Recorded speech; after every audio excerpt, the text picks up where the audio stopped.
Sidang peninjauan kembali, PK, Sudirman, salah satu terpidana dalam kasus pembunuhan Vina Cirebon, kembali digelar di Pengadilan Negeri, PN, Cirebon, Rabu, tanggal 2 Oktober tahun 2024.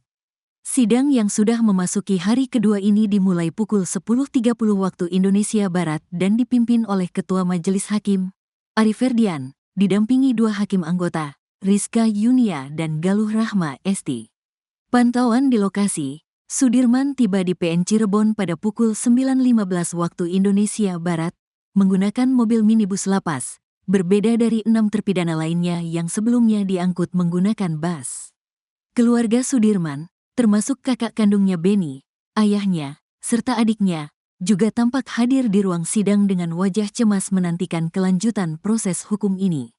Sidang kali ini beragendakan tanggapan dari pihak termohon, yakni jaksa, terhadap memori PK yang telah diajukan oleh kuasa hukum Sudirman.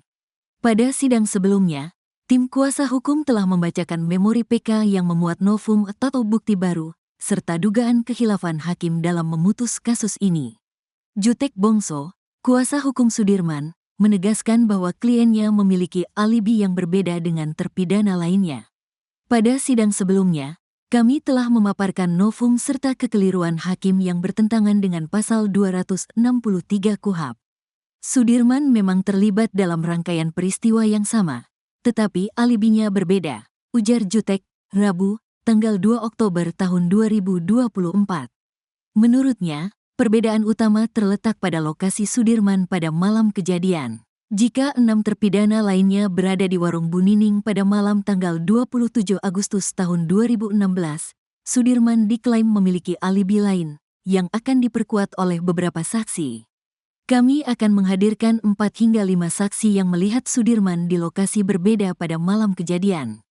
Ini yang membedakan Sudirman dari yang lain, meskipun bukti lainnya serupa, ucapnya.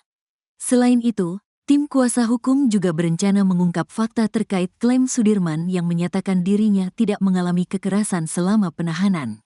Kami akan menggali lebih dalam, apakah benar Sudirman tidak mengalami penyiksaan selama proses penahanan, seperti yang ia klaim, jelas dia. Sidang lanjutan ini diperkirakan akan menjadi titik krusial dalam upaya Sudirman untuk mengajukan PK dengan harapan mendapatkan keringanan hukuman, atau bahkan pembebasan.